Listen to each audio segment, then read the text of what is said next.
Some people seem to leave a relationship carrying all the guilt, all the blame, and all the emotional scars, while the other person appears completely unaffected. At first, it can look as though the narcissist has already moved on. They may seem confident, calm, and even happier than before.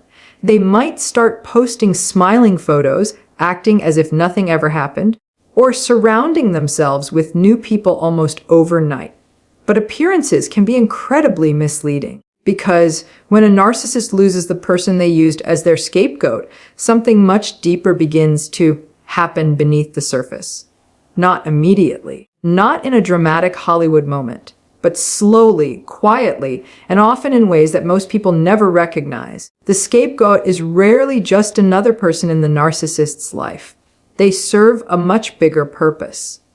They're the one who absorbs the blame. It carries the emotional weight and unknowingly protects the narcissist from facing uncomfortable truths about themselves.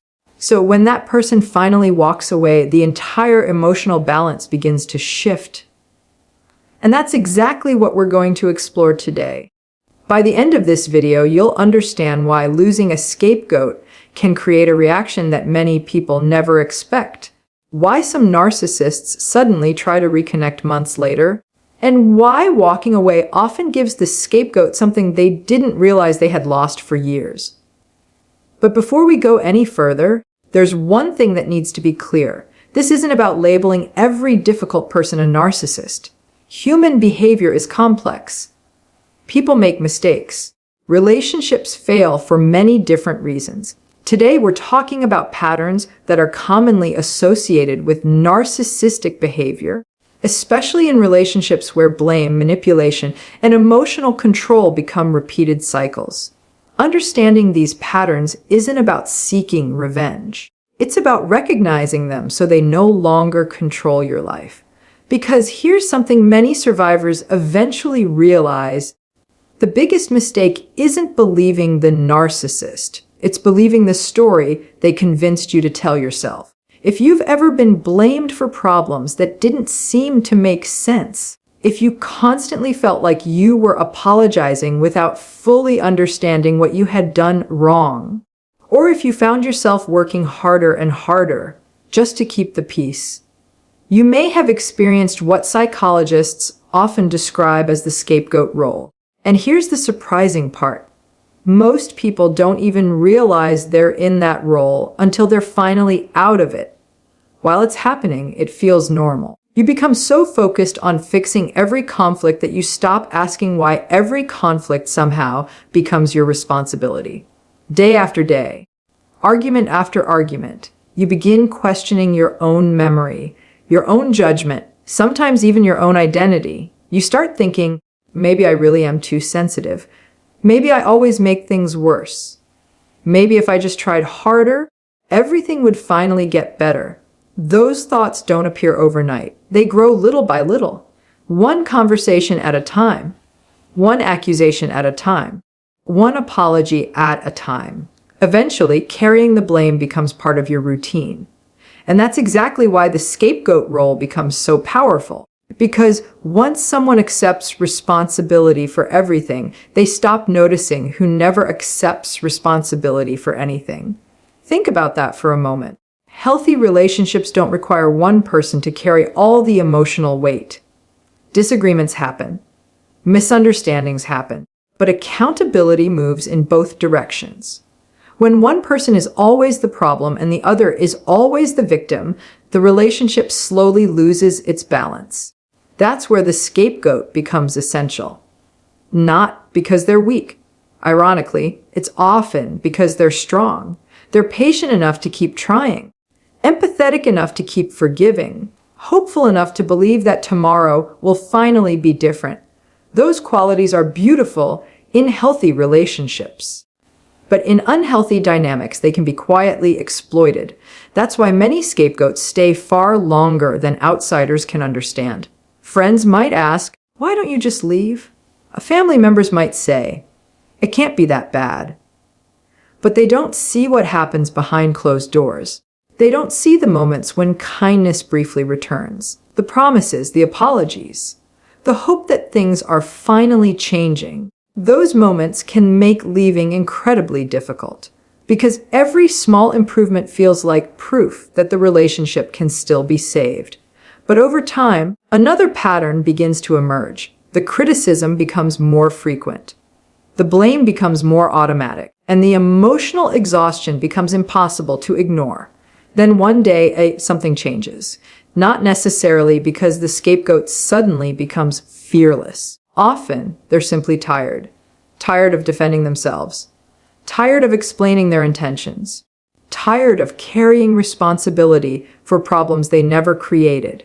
And that quiet exhaustion becomes the beginning of something the narcissist never expected. Because once the scapegoat stops absorbing all the blame, someone else has to carry it. And that's where the story takes an unexpected turn. For a long time, the narcissist may not even realize what's happening. At first, they assume this is just another disagreement, another argument, another moment where you'll eventually apologize, return, and take responsibility for restoring the relationship. After all, that's how the pattern has always worked. Every time tension built, you were the one who tried to fix it. You reached out first. You explained yourself. You questioned your own memory. You searched for ways to make things right. From their perspective, that cycle felt permanent, predictable, reliable, which is exactly why your silence becomes so unsettling. Not because silence is loud, but because it interrupts a pattern they had come to depend on. This is where many people misunderstand narcissistic behavior. They assume the narcissist misses the person. Sometimes that may be true to a degree. But in many unhealthy dynamics, what they miss most is the role that person played in their emotional world. The scapegoat wasn't simply a partner, a friend, or a family member. They were the person who carried blame whenever something went wrong. Without realizing it, they became the emotional shock absorber for someone else's insecurity.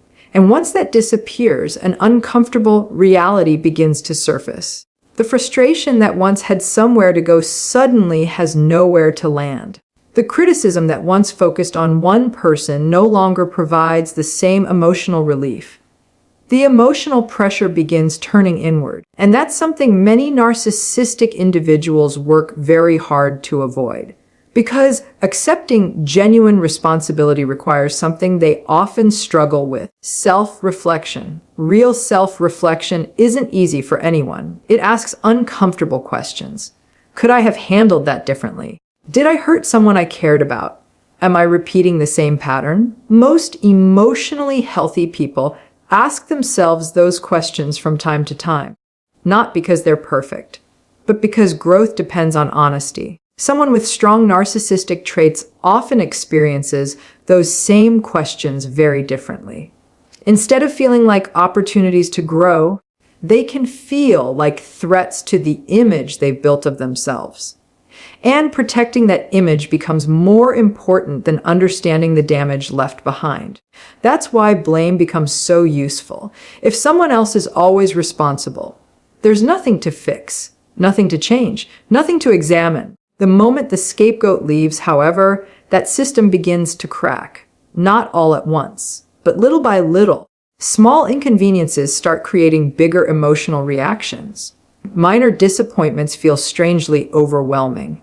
Conflicts begin appearing with new people, coworkers, friends, family members, even strangers, because the issue was never truly about one specific person. It was about a pattern that had quietly become part of everyday life.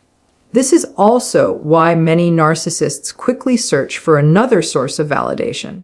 From the outside, it may seem like they've replaced you overnight. That can be incredibly painful to witness.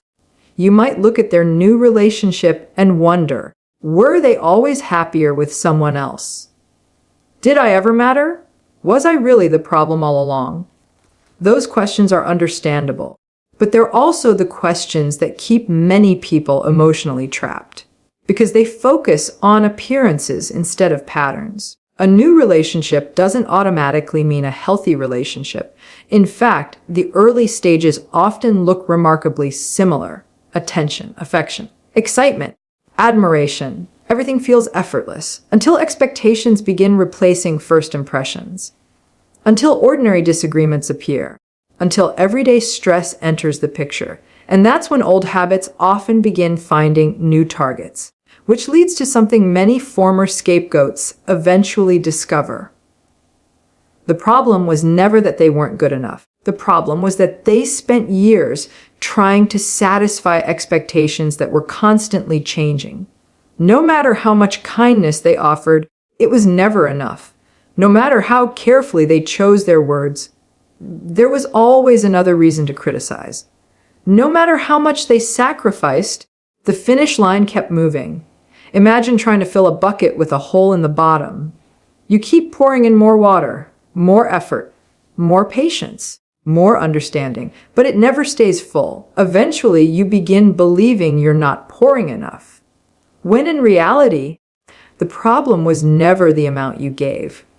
The problem was where it was going, and that's a realization that changes everything. Because once someone truly understands that, they stop chasing approval that was never designed to last.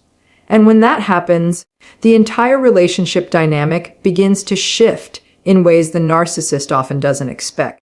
One of the biggest misconceptions about narcissistic relationships is that the moment the scapegoat leaves, the narcissist immediately accepts the loss. In reality, that's rarely how the pattern unfolds. The first reaction is often disbelief, not because they can't imagine life without that person, but because they can't imagine losing control over someone who has always returned before. From their perspective, this isn't the end. It's simply another chapter in a cycle they've seen many times. They assume you'll calm down, miss them, question your decision, remember the good moments instead of the painful ones, and eventually come back. That's why the first few days or weeks can seem strangely quiet. Sometimes there are no messages, no phone calls, no dramatic confrontations. To someone on the outside, it may look like they never cared. But silence doesn't always mean acceptance. Sometimes silence is confidence. Confidence that the old pattern will repeat itself. They're waiting for the familiar ending, the apology, the emotional conversation, the second chance, the return. But then something unexpected happens. Days turn into weeks. Weeks turn into months. And nothing changes. You're no longer explaining yourself. You're no longer defending every decision. You're no longer trying to convince someone to understand your intentions. For the first time in a very long time, the cycle has stopped. That's when uncertainty begins to replace confidence. And uncertainty is uncomfortable for anyone who depends on feeling in control. This is often the stage where subtle attempts to reconnect begin, not always in obvious ways. Sometimes it's a simple message. I was just thinking about you. I hope you're doing okay. Can we talk for a minute? On the surface, these messages can seem harmless, even caring, especially if you've spent months missing the relationship. But context matters. A message by itself doesn't tell the whole story. What matters is whether the underlying pattern has actually changed. Has there been genuine accountability? Have they acknowledged specific behaviors without shifting the blame? Have they shown consistent change over time? Or are they simply trying to reopen a door that was beginning to close? Many people confuse contact with change. They're not the same thing. Someone can reach out because they miss familiarity, because they miss having influence, because they miss the comfort of knowing they can still affect your emotions. None of those reasons necessarily mean they've changed. Real change is usually slow, quiet, consistent. It isn't proven through emotional speeches. It's proven through long-term actions. That's an important distinction because hope can be incredibly persuasive. Hope tells us people can become better. And they can. But hope without evidence often keeps people trapped in the same painful cycle. This is why many survivors describe one particular moment as the turning point. Not the day they left, the day they stopped waiting. There's a huge difference. Leaving is physical. Stopping the emotional waiting is psychological. That's when healing truly begins. It's the moment you no longer wake up wondering whether today's the day. They'll finally understand. You stop replaying old conversations in your mind. You stop imagining the perfect explanation that would somehow make everything different. Because eventually, you realize something profound. The closure you were searching for was never going to come from the person who created the confusion. It had to come from you. And that's not giving up. That's taking your life back. Ironically, this is also the stage many narcissists find the hardest to understand. Why? Because they often expect emotional ties to remain exactly where they left them. They expect you to respond the way you always responded. To feel guilty, to feel responsible, to feel obligated. But healing quietly changes people. The person who once apologized for everything begins asking different questions. Why was I apologizing for things that weren't mine to carry? Why did I confuse keeping the peace with keeping myself safe? Why did I believe love meant constantly proving my worth? Those questions don't make someone bitter. They make someone aware. Awareness changes behavior, and changed behavior changes relationships. When the scapegoat begins setting healthy boundaries, something remarkable happens. The old methods stop working. Guilt doesn't have the same effect. Criticism loses its power. Emotional pressure no longer produces the same response. For the narcissist, this can feel deeply frustrating. Not necessarily because they've lost the relationship itself, but because they've lost the predictability that once came with it. And when predictability disappears, so does certainty. That's where the next stage begins. It's a stage that often surprises both the narcissist and the scapegoat alike. Because this is where the mask many people believed for years can slowly begin to crack. For a long time, the image they worked so hard to maintain may still appear untouched. To neighbors, coworkers, or even close friends, everything can look perfectly normal. They're smiling, they're social, they're telling their version of the story with complete confidence. If anyone asks what happened, the answer often sounds simple. We just grew apart. They became impossible to deal with. I did everything I could. And because these explanations are delivered with certainty, many people accept them without asking deeper questions. That's one of the reasons the scapegoat's experience can feel so isolating. Not only have they spent years questioning themselves, now they watch other people believe a story that barely resembles what they lived through. That can be incredibly painful. There may even be moments when you wonder if speaking up would change anything. Should you defend yourself? Should you explain everything? Should you finally tell people what really happened? Those questions are natural. But here's something many survivors eventually discover. Not every misunderstanding needs to become a battle. Sometimes, the strongest response is allowing your life to become the evidence. Because people pay attention to patterns over time. A single conversation can be manipulated. A consistent way of living is much harder to fake.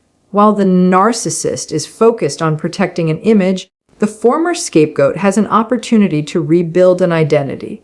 Those are two very different goals. One depends on appearance. The other depends on growth, and growth doesn't happen all at once. At first, it feels unfamiliar. You may catch yourself apologizing automatically, even when you've done nothing wrong. You may still expect criticism after making even the smallest mistake. You might hesitate before expressing an opinion because you're so used to it being dismissed. These reactions don't mean you're weak. They mean your nervous system adapted to an environment where staying alert felt necessary. Healing is often the process of teaching yourself that you're no longer living in that environment. Slowly, you begin noticing small changes. You make a decision without asking for permission. You express a different opinion without feeling guilty. You spend an entire day without replaying an old argument in your mind. To someone else, those moments may seem ordinary. To someone recovering from chronic emotional manipulation, they're extraordinary, because each one is proof that you're becoming yourself again. Ironically, This personal growth is often the very thing the narcissist struggles to understand. They expected distance to weaken you. Instead, it begins strengthening you. They expected silence to make you lonely. Instead, it gives you room to think clearly. They expected you to keep searching for their approval. Instead, you slowly stop needing it, and that's a shift they can't easily predict, because their understanding of the relationship was built around the assumption that you would always remain emotionally available. When that assumption disappears, they often try to make sense of it in familiar ways. Maybe you're being influenced by someone else. Maybe you're trying to hurt them. Maybe you'll eventually change your mind. Anything feels easier than accepting one simple possibility. You've changed, not because someone forced you to, not because someone rescued you, but because you finally began seeing yourself through your own eyes instead of theirs. That realization changes everything. It changes the conversations you're willing to have, the treatment you're willing to accept, the people you're willing to keep close, and perhaps most importantly, it changes the relationship you have with yourself. For years, your energy may have gone into understanding someone else's behavior, trying to predict their moods, trying to avoid conflict, trying to prevent the next argument before it even began. Now, that same energy can finally be invested somewhere else, your peace, your confidence, your future. And that's where the greatest transformation begins. Because the real victory was never making the narcissist realize your worth. It was realizing that your worth never depended on their ability or willingness to see it. Once that truth settles in, something remarkable happens. You stop measuring your value by how someone else responds to you. You stop confusing attention with love.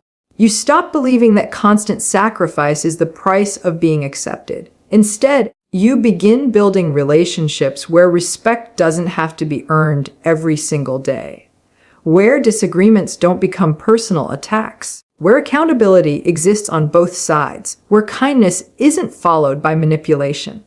Those relationships may feel unfamiliar at first. Healthy dynamics often do. But over time, they begin to feel something the old relationship never truly offered: safe. And when a person finally experiences emotional safety after years of emotional confusion, they rarely want to return to chaos. Because once you've experienced peace, control no longer looks like love. Eventually, there comes a moment that many people never expect. It isn't dramatic. There are no fireworks, no life-changing conversation, no perfect apology that suddenly makes everything make sense. Instead, it arrives quietly. You wake up one morning and realize you didn't think about them the moment you opened your eyes. You go through your day without replaying old arguments. A song that once reminded you of them no longer carries the same emotional weight. Their name appears somewhere, and instead of feeling anxious, angry, or hopeful, you simply notice it. Then you move on. That moment may seem small, but in reality, it's one of the biggest milestones in recovery, because it means they've stopped living rent-free in your mind.